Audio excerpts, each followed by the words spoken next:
ብሎ እያያት ሌሎቹ አሞራዎችና አዕዋፋት ሲከቡት እነሱን ትቷቸው ጥሏቸው ፀሐይን እያየ ስለሚበር የፀሐይ ጨረር ስለምትወጋቸው ተመልሰው ይመጣሉ።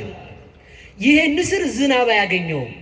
መኖሪያው በምድር ቢሆንም እንኳን የንስር መጫወቻው ሞገድ ነው። ንስር በሞገድ እንደተጫወተ ይኖራል። ያ ማለት ደመናው ወደ ታች ሲወርድ ዝናብ የያዘ ደመናና ዝናብ ያላዘ ደመና ሁለት ደመና ነው ያለው። ደረቅ ደመናና እርጥብ ደመና የሚባል። ደረቅ ደመናና እርጥብ ደመና ሲገናኝ መብረቅ ይወለዳል። መብረቅ ሲወለድ የንስር መጫወቻው ደረቁንና እርጥቡን ደመና እንዳይገናኝ በመግፋት ነው። ሞገድ የተባለው ምስጢር ነው። ንስር የተባሉ ሊቃውንት አባቶቻችን ናቸው። የሊቃውንት አባቶቻችን ሕሊና ምስጢርን በማራቀቅ ይኖራል እንጂ ምድራዊ ነገርን በማሰብ አይኖርም። ፀሐይን ብቻ እያየ ይሄዳል ማለት ምን ማለት ነው? ሊቃውንት አባቶቻችን ፀሐይ ክርስቶስን ብቻ እያዩ፣ ምእመናን ደጋግ አባቶቻችን ፀሐይ ክርስቶስን ብቻ እያዩ በክርስቶስ ተመስጦ ይኖራሉ ማለት ነው።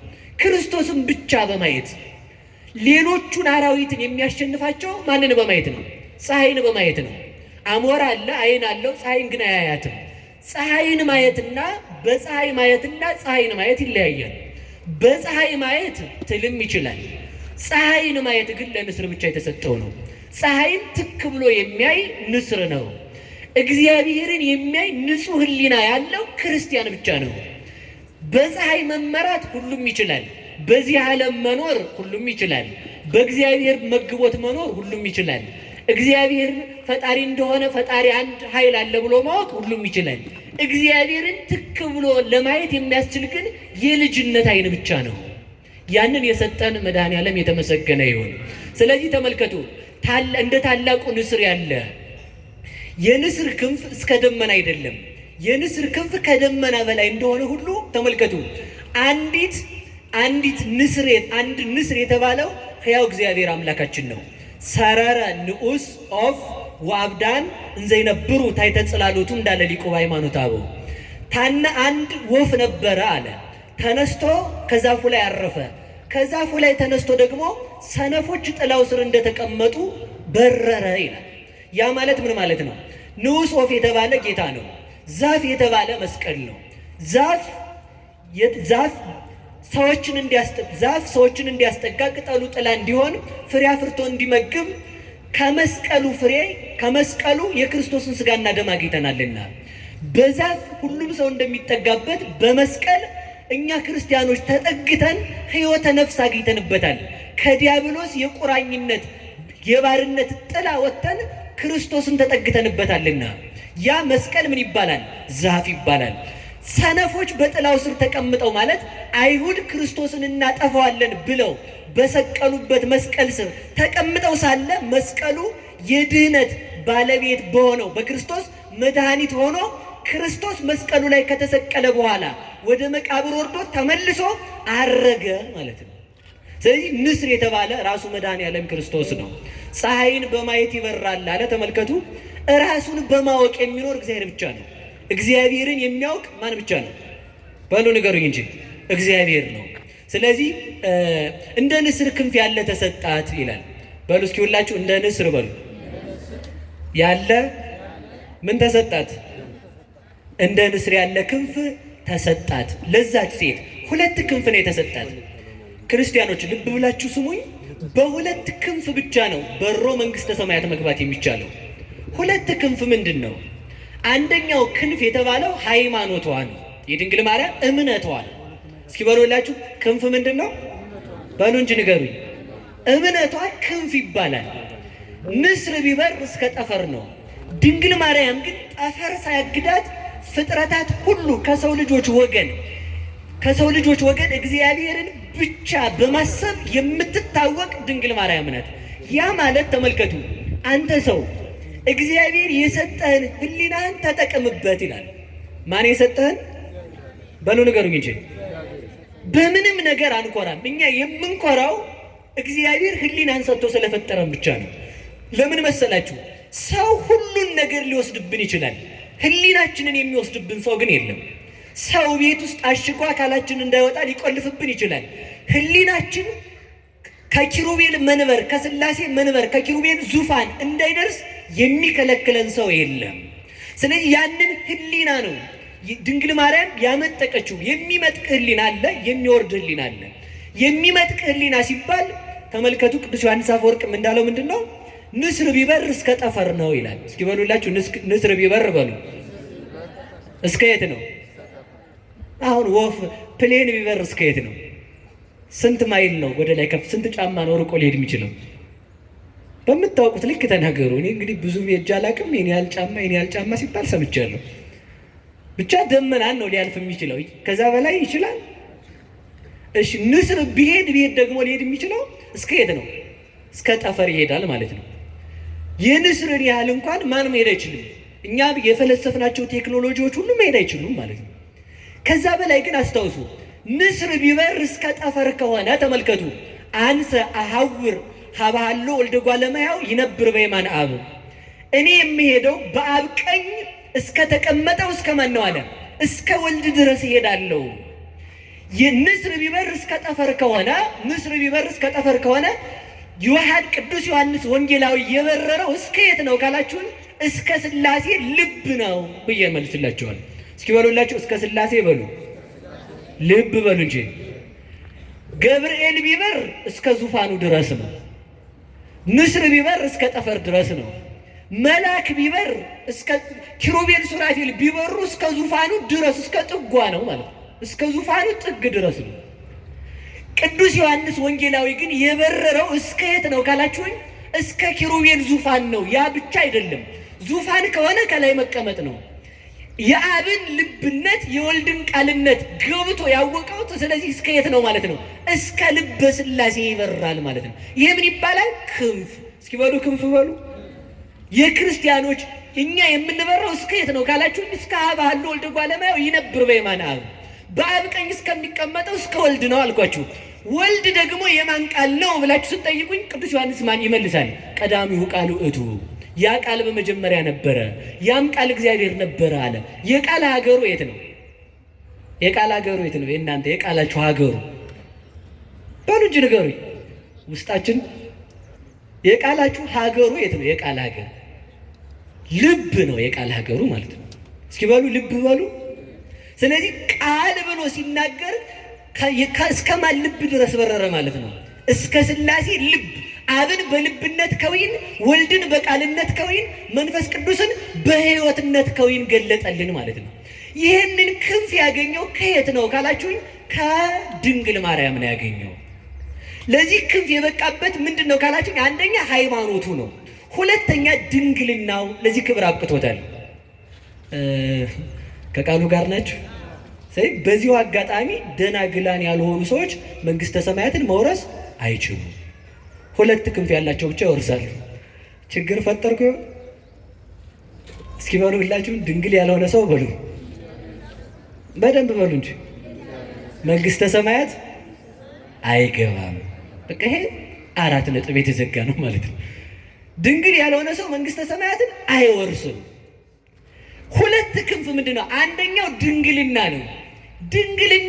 ድንግልና ምንድን ነው ብላችሁ ስጠይቁኝ፣ የሃይማኖት ድንግልና ከክህደት ንጹህ የሆነ ሰው ማለት ነው። ገብቷችኋል አይደል? አሁን ድንግል የሆነ ሰው ደግሞ መንግስተ ሰማያት አይገባም። እሺ መልሼ ስነግራችሁ፣ እነዚህ 5ቱ ሰነፎች ደናግል መንግስተ ሰማያት አልገቡም ማለት ድንግልና ብቻውን አያድንም ማለት። እንግዲህ ድንግልና ምንድን ነው ካላችሁን፣ ከክህደት ደናግላን የሆኑ ብቻ ናቸው መንግስተ ሰማያት የሚገቡት። በክርስቶስ ያመኑ የህሊናቸው ድንግልና በመናፍቃን ትምህርት በዚህ ዓለም ፍልስፍና ተወስዶ እግዚአብሔርን ያልካዱ ሰዎች ለመንግስተ ሰማያት ይበቃሉ። አንድ ክንፍ ድንግልና ነው። ሁለተኛ ክንፍ ሃይማኖት ነው። እስኪ በሉ ሃይማኖት በሉ። ክንፍ ነው። ቅዱስ ዮሐንስ ይህንን ትምህርት ያገኘው ከየት ነው ካላችሁ፣ ከድንግል ማርያም ነው። እስኪ በሉ ከድንግል ማርያም በሉ። እንግዲህ መልሼ እሷ ጋር አምጥቼ ትምህርቱን እዚህ ላይ ለቋጨው ነው ማለት ነው። ሁለት ክንፍ የድንግል ማርያም፣ አንዱ ክንፏ ሃይማኖት ብያቸዋለሁ። እስኪ በሉ ሃይማኖት ማለት ደግሞ ማመን ነው። እስኪ በሉ ማመን በሉ፣ በደንብ በሉ እንጂ በማን ማመን? እግዚአብሔር ይስጥልኝ።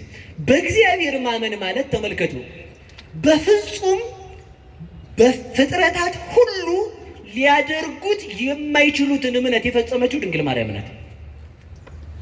ማን ሁሉ አልኳችሁ? በዓለም ላይ ማንም ሰው ቢሆን ፍጥረታት እንኳን ሊቀበሉት ሊያስቡት የማይችሉትን ማለት ነው። እንዲሁ አሁን እኮ በየት ሀገር ነው? አሁን በየትኛው ሀገር ነው ትወልጃለሽ ስትባል ያለ ወንድ መውለዷን ያመነች ሴት ታመጣላችሁ? በሉ ንገሩኝ እንጂ። ይሄንን ለማመን ምን ያስፈልጋል? የሃይማኖት ጉልበት። እስመ ከመዝ አቅመ ሰናይታ ለሃይማኖት። የሃይማኖት ጉልበቷ እስከ የት ነው ብትለኝ እንደ ድንግል ማርያም ነው። እንዴት ሰው ያለ ወንድ መውለዱን እንኳን አምና ከፍጥረታት መካከል የተገኘችም ለመውለድም የተመረጠች እሷ ናት። ያለ ወንድ እንዴት እንደሚወለድ ምልክት ምሳሌ ሳይኖራት አምና የተቀበለች ናት። ይህ ነው ሃይማኖቷ የሚባለው። ለዚህ ነው ሊቃውንቱ ምን ይሏታል? ብፅዕት አንቲ እንተ ተአምኒ ከመ ይከውን ቃል ዘነገሩኪ እምኀበ እግዚአብሔር። ከእግዚአብሔር ተቀብለው ከእግዚአብሔር አምጥተው ቃልን ሲነግሩሽ የምታምኚ አንቺ ብፅዕት ነሽ። እስኪ በሉ ከእግዚአብሔር አግኝተው በሉ የነገሩሽን ምን የምታምኚ በሉ እንጂ። አንድ ክንፍ ተሰብሮ ነበር። ያ ምንድነው? የሃይማኖት ክንፍ። የሃይማኖትን ክንፍ የሰበረች ማናት? ሔዋን ናት። ሔዋን በቅጠል ተጠራጥራ በቅጠል እንኳን እግዚአብሔርን ማመን ሲያቅታት ያንን ተመልከቱ። ቅጠልን በመብላት እግዚአብሔርን የካደችውን ሔዋንን ተመልከቱ። እግዚአብሔርን ያለ ዘር ትወልጃለሽ ተብላ በሃይማኖት ምን ሆነቻት? ክንፍ ሆነቻት ማለት ነው። ሔዋን ህሊናዋ በመውረዱ ወደ ታች አወረደችን። ድንግል ማርያም ህሊናዋ ከፍ በማለቱ ወደ ሰማይ አወጣችን። ለዚህ ነው ሊቃውንቱ ምን ይላሉ? ሃይማኖት ክር ነው ይላሉ። እስኪ በሉ ሃይማኖት በሉ ክር ነው። ሃይማኖት ክር ሲሆን ትህትና ደግሞ ዘይት ነው። እስኪ በሉ ትህትና በሉ ዘይት። እሳት ለመንደድ ምን ያስፈልገዋል? ንገሩኝ እንጂ ምን ያስፈልገዋል? እሳት ለመንደድ ምን ያስፈልገዋል? ዘይት። ነገሩ እናንተ ስቶቭ እየለኮሳችሁ የምትኖሩ ሰዎች በምን አውቃችሁ ነው? ስቶቭ ነው የምትለኩሱት አይደል? ምንም ችግር የለውም እኮ እናንተ ጋር ማለት ነው። ይህ ተመልከቱ፣ ልንገራችሁ።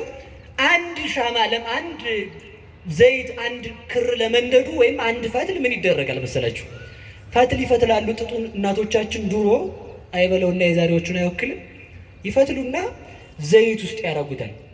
ከዛ ፈትሉ ስላለ መንደድ ይችላል? አይችልም። ምን ያስፈልገዋል? ፈትሉ ላይ እሳት ያስፈልገዋል። እሳቱ ስላለ ደግሞ ፈትል ከሌለ ንገሩኝ እንጂ ፈትል ስላለ ደግሞ ዘይት ከሌለ በሉ እንጂ መልሱልኝ። ፈትል በሉ እሳት ዘይት። ፈትል ሃይማኖት ነው። የድንግል ማርያም እምነቷ እስከ የት ነው ቢባል ማንም ለክቶ ሊያውቀው ይችላል። ዝም ብቻ ነው ልንል የምንችለው ማለት ነው። ስለዚህ ተመልከቱ፣ ፈትል ሃይማኖት ከሆነ ያ በክሩ በዘይት ውስጥ ያለው ፈትል የተባለ እምነቷ ነው። ዘይት የተባለ ትህትናዋ ነው። የድንግል ማርያም ምኗ ነው አልኳችሁ? ዘይት ነው። ከዚያ በፈትሉ አናት ላይ እሳት ተጭሮ ወይንም እሳት ተደርጎበት በፈትሉ ላይ እሳቱ እንደሚነድ ተመልከቱ። በፈትሉ ላይ እሳቱ እየወረደ ወደ ታች ላለው ሰው ሁሉ እንደሚያበራ ሃይማኖት የተገለጠልን እሳት እግዚአብሔር ስጋዋን የተዋሃደላት አማናዊት ፈትል ድንግል ማርያም ናት። የድንግል ማርያም እምነት ነው እግዚአብሔርን ያወረደው። የድንግል ማርያም እምነት ነው እግዚአብሔርን የገለጠው። ሃይማኖት ብቻውን አላመጣውም። ለምን? ምን ያስፈልጋል? ዘይት በሉ እንጂ። ዘይት ደግሞ ትህትና ነው። ትህትናዋ ደግሞ ምንድን ነው ካላችሁን፣ የአምላክ እናት ነኝ ብላ እንኳን አልሰደድም ያላለች ትሁት ናት። አሁን የባለስልጣን እናቶች፣ የባለስልጣን ሚስቶች፣ የባለስልጣን እህት ወንድሞች በተራ መኪና ይሄዳሉ። እንደው ሌላውን መሰደዱን ተውታ እንኳን አንገራግራቸዋቸው ማለት ነው። አይሄዱም፣ ጥጋባቸው ማለት ነው። ደግሞ እንዳታጣሉኝ እሺ፣ ደግ ናቸው፣ በቃ ተውኳቸው። እና ምን ለማለት ነው የፈለጉት? አያረጉትም። ድንግል ማርያም ግን የእግዚአብሔር እናቱ ስትሆን ተመልከቱ። ተሰደድ ስትባል እኔ አንተን ወልጄ ለምን ነው የምሰደድ? በፍጹም አልወጣትም። እግዚአብሔርን ትንቢተ ኢሳይያስን እንኳን ስታነብ ድንግል ትጸንሳለች ወንድ ልጅ ትወልዳለች የሚለውን ስታነብ እንኳን ኧረ ይቺ ድንግል ወልዳ ልጇን አዝዬላት ጭራሮ ለቅሜላት፣ ውሃ ቀድቼላት፣ ልብስ አጥቤላት፣ አቀበት ቁልቁለቱን አዝያ አውጥቻ አውርጄላት አለች እንጂ እኔ ብሆን የሚል የለባትም። ይሄ ትህትናዋ ነው እግዚአብሔር እሷን እንዲመርጣት ያደረጋት። ያ ደግሞ ለምን መረጣት ከተባለ ደግሞ እንድትመረጥ ሆና የተገኘች በክንፍ ስለበረረች፣ መሬት ተቀምጣ ጽርሐ አርያም የሚደርስ ሕሊና ስላላት። እዚህ ዓለም ተመልከቱ፣ ሔዋን በገነት ሆና ወደ ሲኦል ስታወርደን ድንግል ማርያም በዚህ ዓለም ሆና ወደ ገነት ለመውጣት በቃን ማለት ነው። ለምን በእሷ ላይ መጣ ካላችሁን፣ ከቃሉ ጋር ናችሁ። አንድ ነገር ይናገራል ቅዱስ አባ ጊዮርጊስ ዘጋስጫ። ድንግል ማርያምን እግዚአብሔር ወደ ሰማይ ሳያወጣ ወደ ምድር መጣ ይላል። ለምን ቢባል ተመልከቱ፣ ፋትሉ ከእሱ ጋር ደርሷልና። በድንግል ማርያም ፋትልነት የመጣው ክርስቶስ ነው ለእኛ ሊያበራልን የበቃን። ስለዚህ እሷን እያየ በእሷ በብርህት እናቱ እምነት የሁላችን የክህደት እምነት ተቆረጠልን። የእሷን ክንፍ እንዲሰጠን መድኃኔዓለም የተመሰገነ ይሁን። የእሷን ያህል ባናምንም በእሷ እምነት ይመረናል።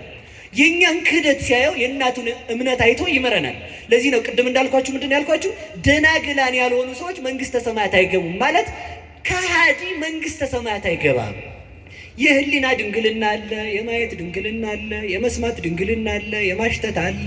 ብቻ ወደ 8 አይነት ድንግልና አለ። እሱን አልዘረዝርም አሁን ማለት ብቻ የስጋ ድንግልና ግን አይደለም። ይህን እንድታውቁ ትፈልጋለሁ።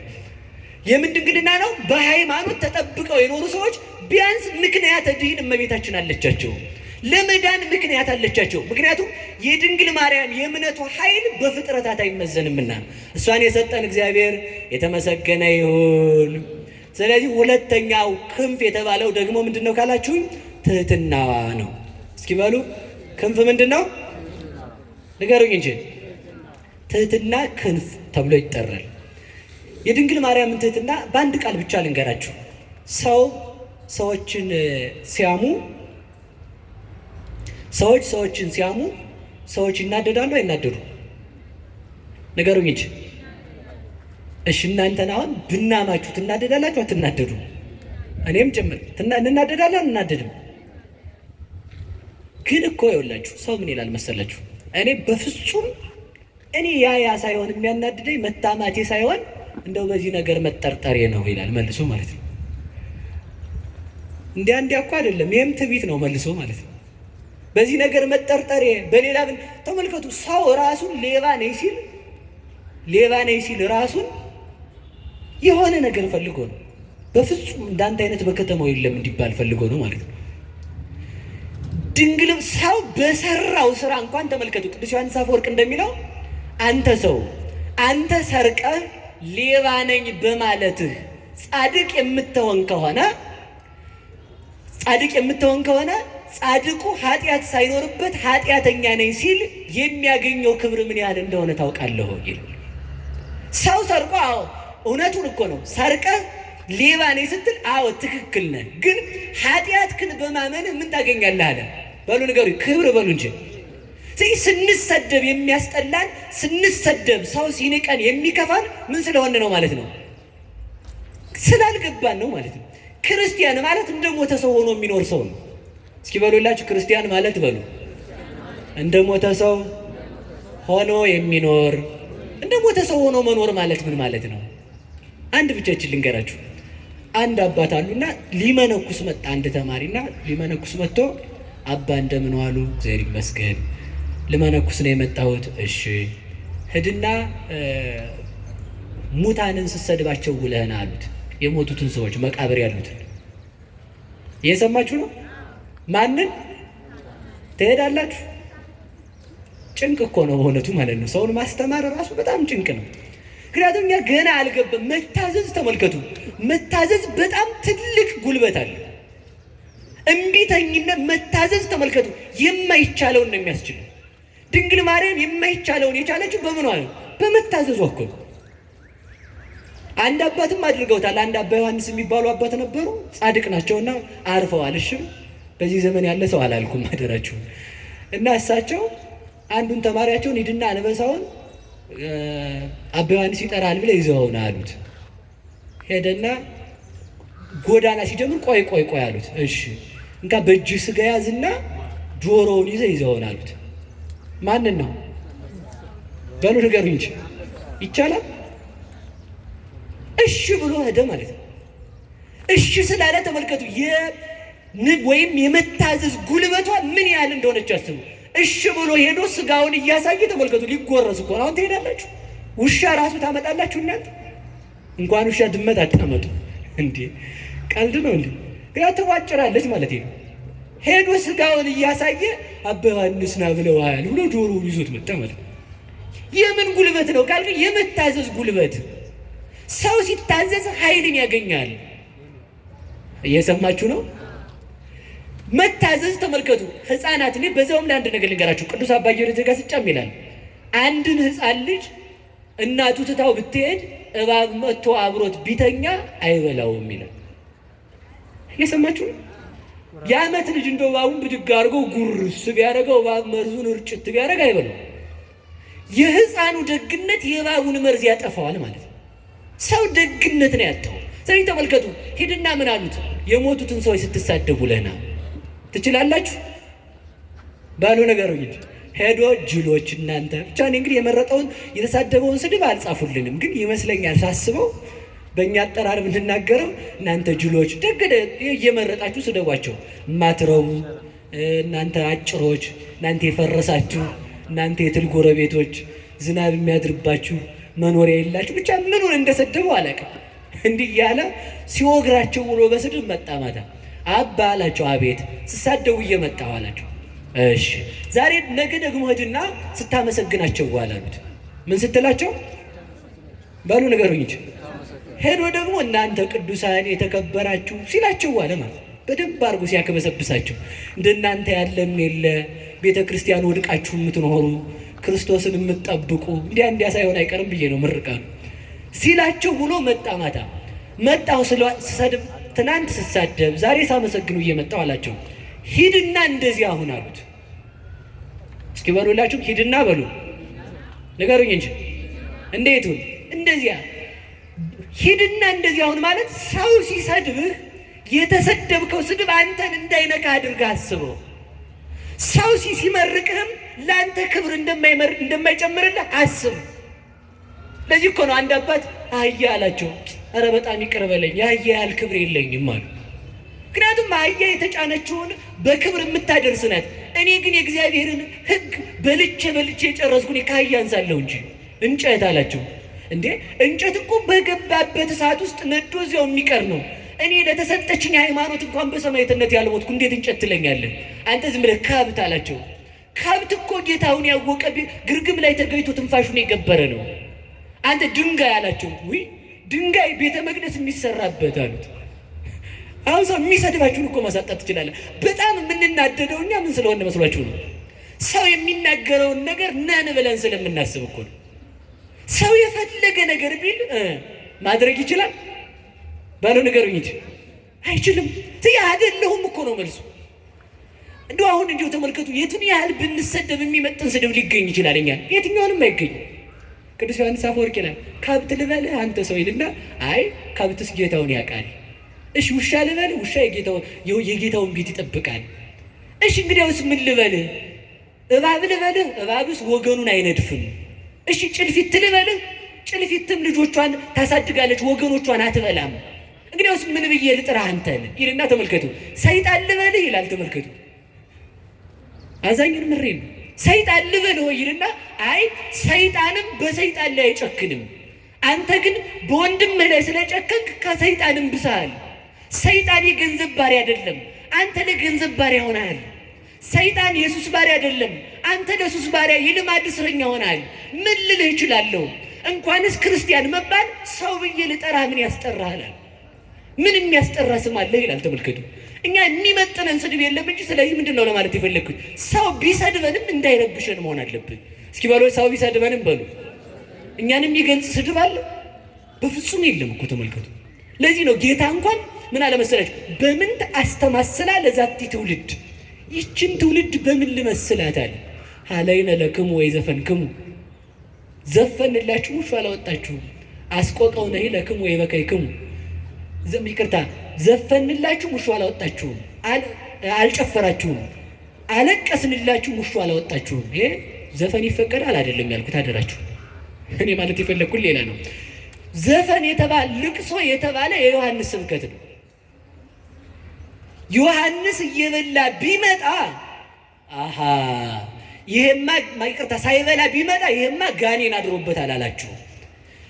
እኔ ደግሞ ዮሐንስ ሳይበላ መምጣቱ በቤቱናው እንዲሳቡ ነው። ክርስቶስ ደግሞ ሲመጣ እየበላ እየጠጣ የታመሙትን በሽተኞችን ዘማውያንን ኃጢአተኞችን እየጠየቀ አብሯቸው እየዋለ ሊያድናቸው ቢቀመጥ ደግሞ ምን አሉት መሰላችሁ? ይሄ ደግሞ አርከመ ጸባህ ነው፣ ኃጥአን የኃጥአን ወዳጅ የኃጢአተኞች የዘማውያን ወዳጅ ነው አሉት ሎቱ ስብሐት። ስለዚህ ምን አላችሁ? ምን ባደርግላችሁ ነው የሚገባችሁ? ዮሐንስ ቢመጣ ጋኔን አለበት አላችሁ፣ እኔ ብመጣ ደግሞ የኃጢአተኛ ወዳጅ አላችሁኝ። በምን ልመስላችሁ እችላለሁ አላቸው። ስለዚህ ተመልከቱ፣ ምሳሌ ያጣለት ነው። እኛ ምሳሌ ታጣልን። ስለዚህ ምንድን ነው ለማለት የፈለግኩት? እንደ ሙታን ሆነን መኖር። እስኪ በሉ ላይ እንደ ሙታን ሆነን በሉ መኖር። ከዚህ በኋላ ማለት ነው ሰው ሲሰድበን ላለመረበሽ መዘጋጀት አለብን። አይደለሁም አበቃ ከነገረኝም ትክክል ነው የሚሆነው። አዎ ልክ ነህ። ሰምታችኋል? እስኪ በሉ አዎ ልክ ነህ በሉ። ነገረኛ በሉ እንጂ የሚያናድዳችሁን ስድብ እስኪ አምጡ። ትልቁን ነገረኛ። አዎ ልክ ነህ። ልክ አይደለም? ዛሬ ነገር እዚህ ጋር ቁጭ ብለን እኔም እዚህ ጋር ሻሸን ጠምጥሜ ጤነኛ ሰው መስል እናንተም እሱ ጋር ቁጭ ብላችሁ በነጠላ ጤነኛ ሰው ብትመስሉ ስትወጡ ያው እንግዲህ ጠሽ ታደርጋላችሁ አንዷን ማለት ነን እኮ በቃ አዎ ነኝ በቃ አለቀ። ሰው የሚሳደበውን አቶ እንዲሄድ ምን ማለት ነው? ማመን። ተመልከቱ፣ እንድናምን እግዚአብሔር ይርዳን። ሁለት ክንፍ ተሰጣ። እስኪ በሉ ሁለት ክንፍ። ምንና ምንድን ነው? ሃይማኖቷና ትህትናዋ። አንድ ነገር ብቻ ተናግሬ ልጨርስ ትምህርቱ፣ ሌላ ቀን እንማረዋለን። እሺ አንድ ነገር ብቻ ተናግሬ ልጨርስ። ከቃሉ ጋር ናችሁ? እስኪ ትህትና በሉ እንጂ ትህትና ምንድን ነው? የእግዚአብሔር እናቱ ስትሆን ኤልሳቤጥን ጥየቃ መሄዷ። ወደ እኔ ትምጣ ያች አሮጊት ነው የሚባለው። አትስባት ክብር ይግባትና ማለት ነው። እስኪ ልጠይቃት እንደሄድና ነው የሚባለው። ወደ ኤልሳቤጥ እንኳን ስትሄድ በትህትና ነው የሄደችው። በትህትና ተመልከቱ። ከዚያ መጥቶ እንኳን ሄሮድስ ሊያሰድዳት ሲነሳ እንኳን ተመልከቱ።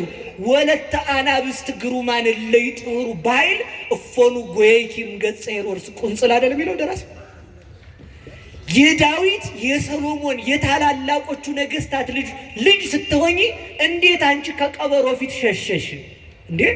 አንበሳ ቀበሮን ያሸንፋል እንጂ ቀበሮን ያሸሸዋል እንጂ ቀበሮ አንበሳን ያባረራታል እንዴ? ነብር ቀበሮን ያሸንፋታል እንጂ ቀበሮ ነብርን ታሸንፋለች እንዴ? በዚያውስ ላይ ተመልከቱ። የኃያሉ የአንበሳው የእግዚአብሔር እናት ስትሆን የንጉሠ ሰማይ ወምድር ማለት እኮ ነው። አንበሳ የምድር ንጉሥ ነው። እግዚአብሔርም እግዚአ ምድር ወሰማይ ነው። ነብር የጫካ ንጉሥ ነው። በዛፍ ላይ የሚሮጡ አያመልጡትም። ተመልከቱ። በስልጣኑ በየትኛውም በሰማይ በምድር የሚኖሩትን ሁሉ በስልጣኑ የሚገዛ የእግዚአብሔር እናቱ ስትሆኝ እንዴት የሚደክምና ትቢያ ትል የሚሆን ሰው አባረረሽ ይላታል። እየሰማችሁ ነው? ይሄ ምንድነው? መሄዷ መሰደዷ ትህትናዋ ነው። ከስደቷ በረከት እንድንሳተፍ መድኃኔዓለም ይርዳን። የእውነቴን ነው።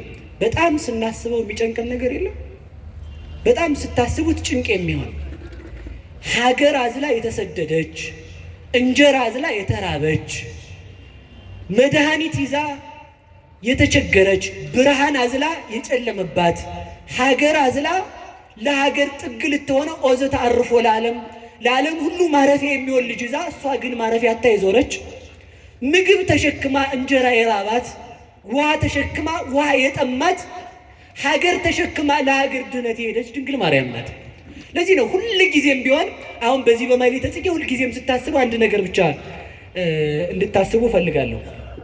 አንድ ነገር ብቻ እንድታስቡ። እየሰማችሁኝ ነው? አሃዱ ነዳይ ይበሉት መስልክ ማን ነው ይሄ? አሃዱ ብእሲ ገዳመ ዘወፈረ። እስኪ በሉ አሃዱ ብእሲ በሉ ገዳመ ዘወፈረ ጊዜ ያነብብ ሰላመኪ በከመ ያለምድ ወትረ ንግሥተ ሰማይ ማርያም ወሪደኪ ምድረ እንዘ ትነስኢ እማፉ ጽጌረዳ ስብሐት ስሙረ ታምረኪ ዘርያንከረ። የመጨረሻ ነው።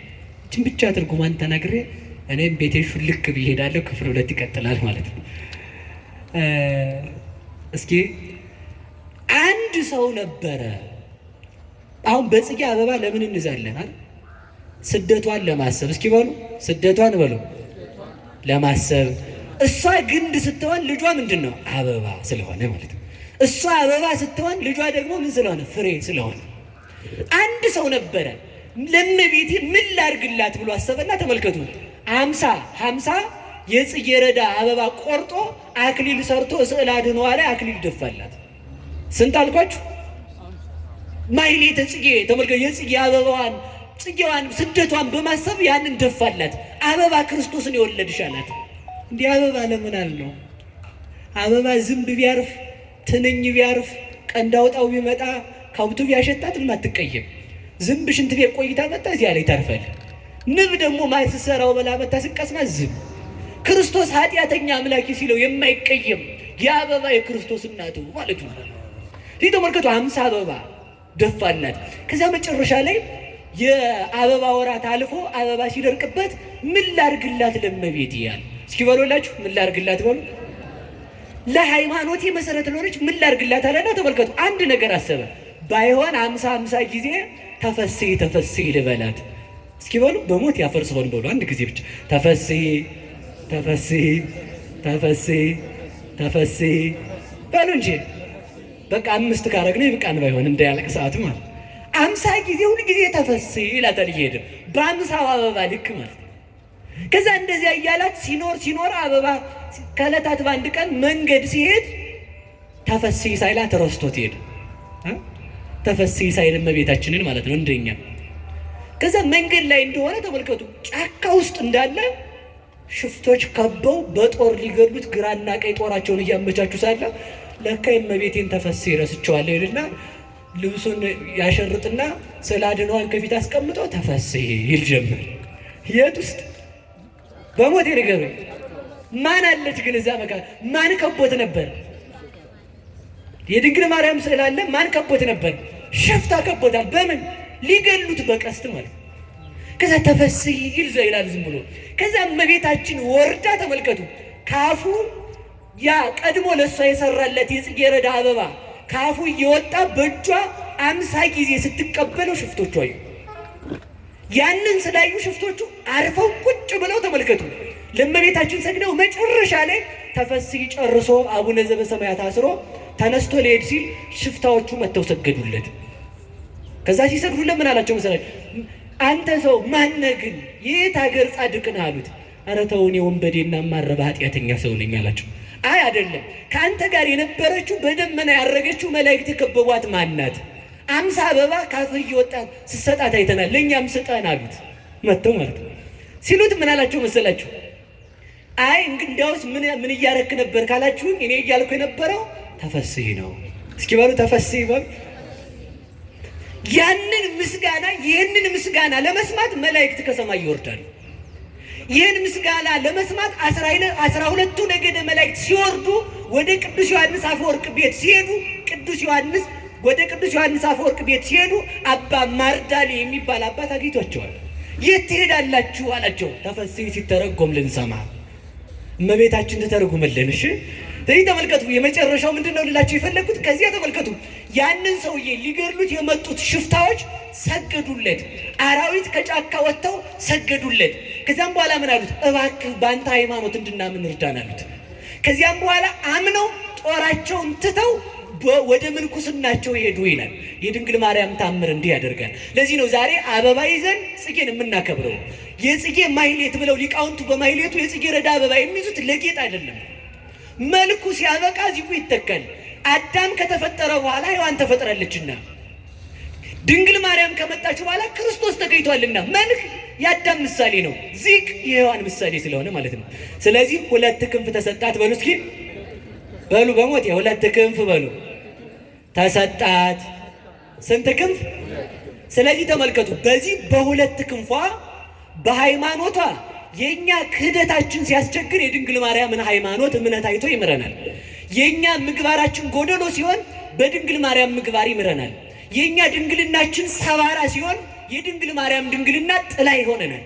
የኛ ተመልከቱ አዘዋሪነታችን ከእግዚአብሔር ቤት ሲለየን የድንግል ማርያም በቤተ መቅደስ ጸንታ መኖሯ ተስፋ ይሆነናል። ተሰዳ ስደታችንን የመለሰችልን ከዘንዶ ያመለጠችበት ማለት ዲያብሎስ ሳይገዛት ከእግዚአብሔር ጋር ተዋህዳ በሐሳብ የኖረችው ድንግል ማርያም በሃይማኖትና በትህትና ነው። የእሷ ልጆች ያደረገን እግዚአብሔር ይመስገን። ወስብሐት ለእግዚአብሔር። ይቆየን።